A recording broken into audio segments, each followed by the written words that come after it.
तो इस समय की एक बहुत बड़ी खबर आपको बता देते हैं।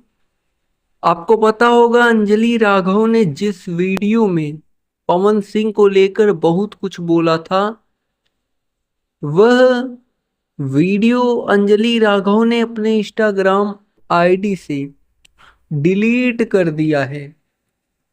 और यह बहुत बड़ी बात है, मतलब कि आप सबको पता होगा, आप जा करके चेकआउट कर सकते हैं।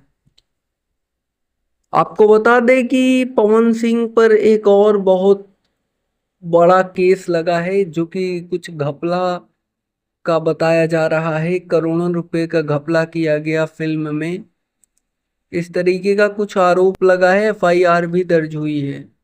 क्योंकि अभी मैंने देखा है बहुत सारे न्यूज़ चैनल वाले भी कवर कर रहे हैं।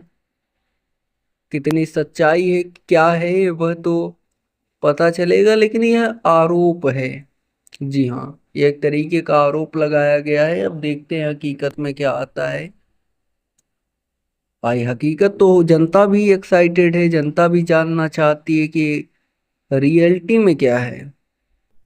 पवन सिंह तो ऐसा करेंगे नहीं, लेकिन रियलिटी तो जनता जानना चाहती है और जनता जानकर रहेगी।